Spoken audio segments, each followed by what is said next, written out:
not expecting any team to get a great advantage, but I mean, I think you know, when you look at both teams and you look at the paths that they've had during the league and the first rounds, you know, I think Cork will be slight favourites and justifiably so.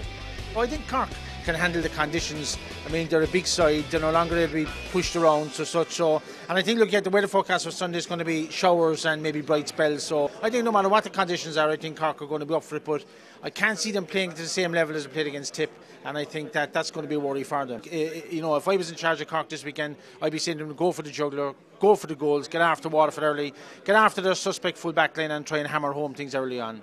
I think we've huge battles with Waterford over the last 10 years. I think we kind of met on 9 occasions when I was involved. So, you know, they're huge games and they're great occasions really. You know, in all the games that we played, it was rarely dirty belts in it, and they're always good high-scoring games, open affairs. So, you know, I'm sure Sunday will be something similar. You know, I think Cork are going into the Munster final in a good frame of mind. The preparation has been excellent this year by all accounts. You know, we all know the difficulties that Cork have had the last couple of years kind of trying to prepare for the championship. So, you know, training's gone very well from them. You know, the win against Tip was a huge game from them. Tip were so good last year, and in fairness to Cork, they really upped it on the day and produced a fantastic performance. The game against Limerick really was kind of a non-event. Just went through the motions, got through the game as it was always going to be. So the one good thing about Cork this year is the variety they now have with Isaki going in full forward. Patrick Horgan is always going to be a super player, and he's developed very well over the winter. He's got very strong and he's stuck a great couple of goals. So things are looking good for Cork. As I said, they have variety now. That before it was the short passing game, whereas now it's more.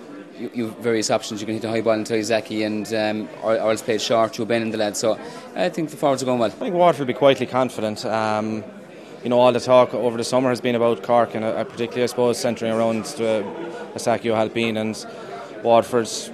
While they weren't overly impressive against Clare, they got the job done, and that's all they'll care about. So I'd say they'll be quietly confident, even though they won't be shouting that from the rooftops. You know, they're keeping it very low key. I mean, I just see that any injury, any small injuries that might be within the team are being kept within the camp, and they've taken that approach this year, and it might be the way to go. I mean, the expectation isn't as high as it would have been the last number of years because you have a lot of younger lads coming into the setup, but I think it's kind of set up for them. We have a lot of strength on the bench, we have a lot of experience on the bench. That could be a big factor for us, I think. You know, if Dan isn't playing, and Ken and Seamus Prendergast, these are players who have 10, 15 years experience, and with 20 minutes to go or 25 minutes to go and we need scores, they could be vital to us. At any stage your half-back line are kind of the launch pad and have been that half-back line, you know, has been there since more or less 2003, have been exceptionally good at various times. We're under pressure probably before the Tip match after the league final. So, you know, if they play well on Sunday, it certainly would give Cork a great advantage.